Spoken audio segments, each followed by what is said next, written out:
Johnny Sack's arse folded at the wedding, but Feto's arse folded at the gay club. Welcome back to Fog Entertainment. It's episode 5 of season 6. Mr. and Mrs. John Sacrimoni wedding, whatever you call it. Aye, Mr. and Mrs. John Sacrimoni request. You know what? This episode was pretty much dialogue heavy. Everything, there was no action. It was simply a wedding and then a gay bar. I tell you what, Phil Leotardo lost a lot of respect for Johnny Sack. Johnny Sacks at the wedding, but how much respect would he have lost if he seen Feto at the gay club? His brother-in-law. What?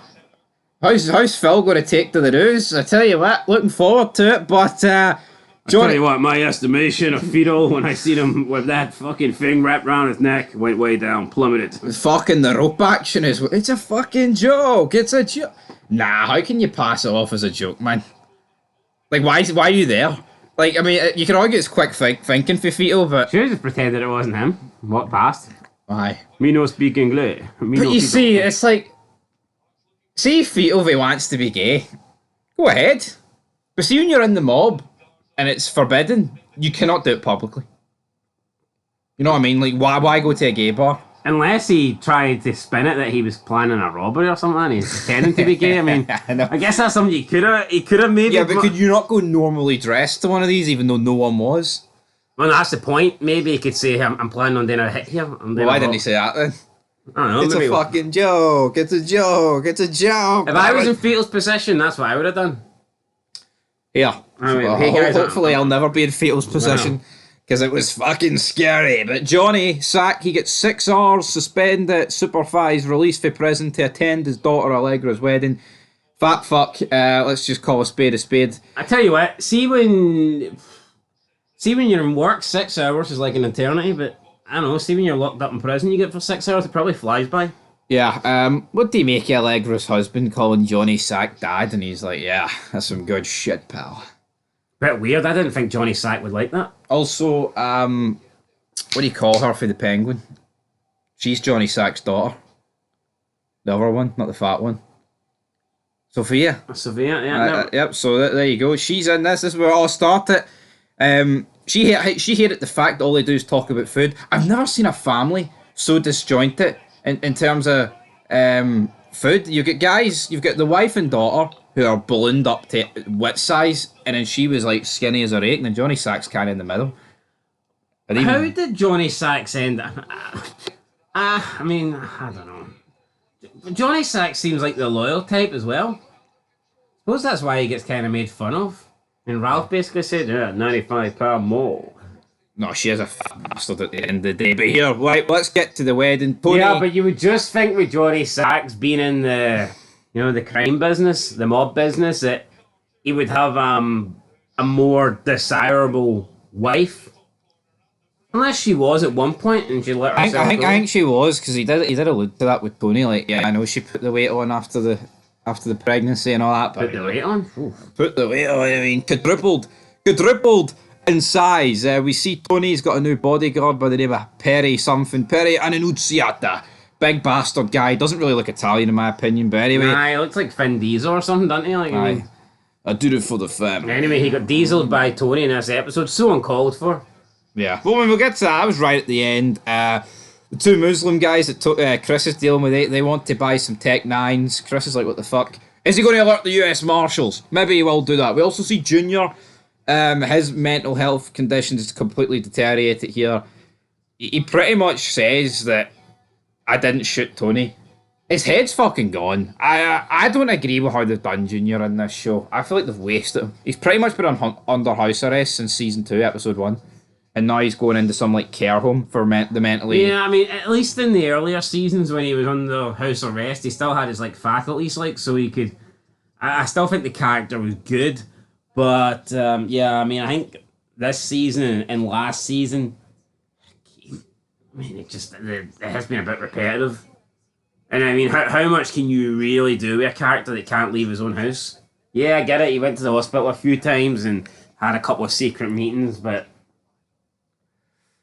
yeah, you're wondering, should they maybe just end it, Junior? I just don't think for a show that goes 6 seasons... Could they just killed Junior at the end of season 1, after he put the hit on Tony? No, I still think he has a pretty big importance on the show, right? And he is like a shoulder to lean on, the elder head. He still thinks he runs the family in his weird head, but I just think you could have put him under house arrest, I don't know, beginning of season 4, something like that, maybe drag stuff out.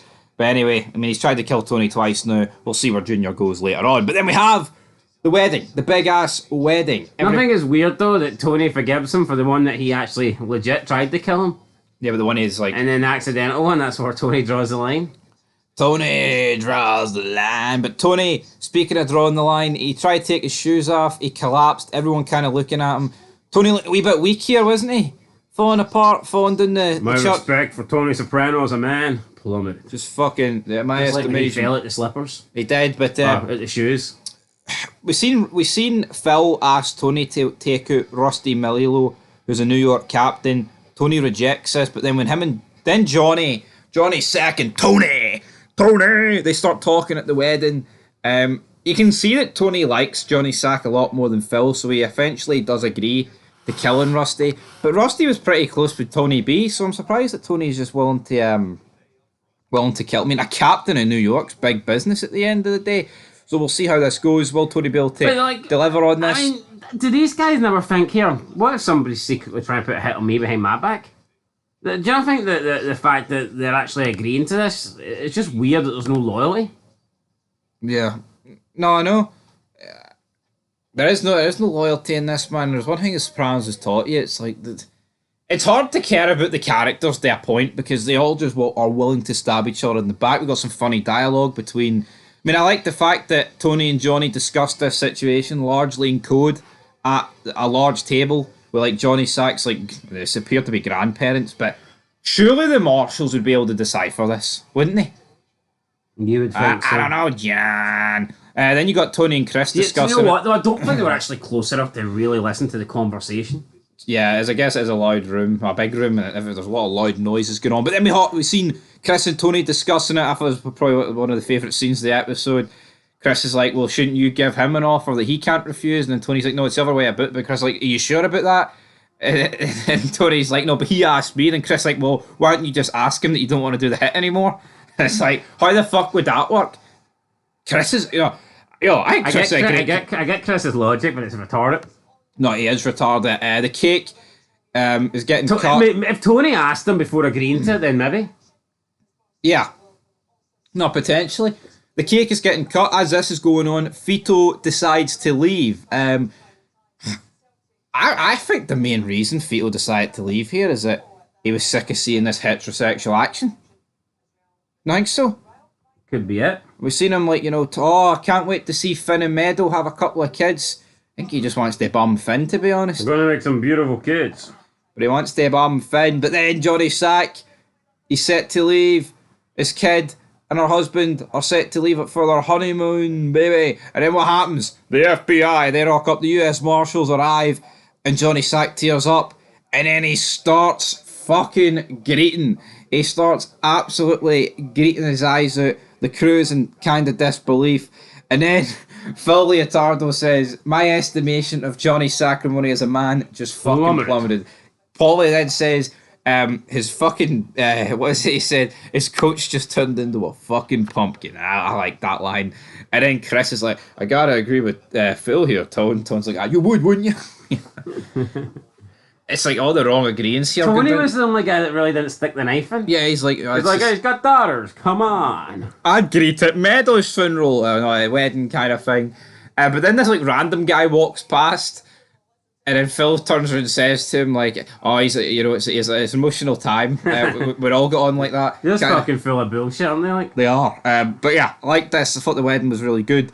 Who's going to kill Rusty though? We'll find out probably later episode. But then Vito, he says he needs to go out for collections, but he's dancing in leather fetish garb with other patrons here, whatever you want to call it. Then 2 New York associates are making collections at this fag bar. Vito, he's like, it's a fucking joke. Vito, what the fuck? They call him a fag, and then the guy that Vito said, what's the guy got to do around here to buy you a drink? He's like, leave him alone. Just, Cupcake. He's like, who the fuck you calling Cupcake? Just an absolute mess. These guys leave. Vito, obviously worried here that his secret life of being in the closet is out the window. He phones Sil, right, at like 4 a.m. And the weirdest cryptic phone call I've ever heard. What's he playing at? I'm not too sure. It was weird. Tone okay? I'm just checking in. No, but it's like, this just raises suspicions, right? And it has to be said, should he not have just killed these two? I think so. That would have been the easier option. Or come up with a better lie. Can't say, hey, it's a joke. But anyway, he's hiding out in the motel room. Who knows what's next? We then cut to Tony. He's sitting there smiling because they are kind of talking here about where the fuck is Vito. We've seen Tony talking to Melfi saying that his crew and the perception of him went down is that he tries to project himself as the alpha male, but obviously he's lost a lot of muscle mass since he was in the coma. So then we cut to Saltieres, and Tony's looking around the room, and he's like, "Fuck it, I'm going to beat up the strongest guy in here." He tries to claim to his new bodyguard that he did not close the fridge properly when he took a Coke, and Perry's like, "I didn't." Tony just starts battering him, but you know what, right? We can say Tony battered this guy, but this guy's not allowed to fight back. You know what I mean? Is that legit though? Is that the rules? Yeah. If the main... I don't think it's a written bylaw, but I think if this guy starts fighting back, that makes the boss of the family look weak. Even though this guy who Tony's fighting here would beat up pretty much everybody in that room. And it's like everyone's cowardly because no one does anything. They just look on. But as soon as Tony stops, they're all going over to help the guy. So I mean, they obviously felt like it was wrong. Yeah, like why not just split it up immediately? But they're all scared of Tony. They're all pathetic bastards. Tony then runs into the bathroom. He gives this like sick, twisted smile, and then he throws up as the episode ends. Anyway, folks, that is it for Mr. and Mrs. John Sacrimoni Request. I thought this was a very good episode. And you know what? I think The Sopranos. You know, you've got a good show when episodes can be carried like simply by dialogue. And I think this might be the best season yet. Yeah, I've always thought this. A lot of people say earlier seasons, but I just feel like in season 6, there's a lot more pieces of the puzzle together. And it's like Endgame. If you can't deliver on a final season, what have you fucking been playing at for the previous couple? You know, I think this is. I'll give this. I'll give this an 8. I like this episode. Yeah, I'll get an 8 as well. I mean, it was directed by Steve Buscemi, who played Tony B, and I've noticed he's directed quite a lot of episodes in seasons 5 and 6. So maybe him behind the camera's done the world of good. Anyway, 8 out of 10 till episode 6. Peace.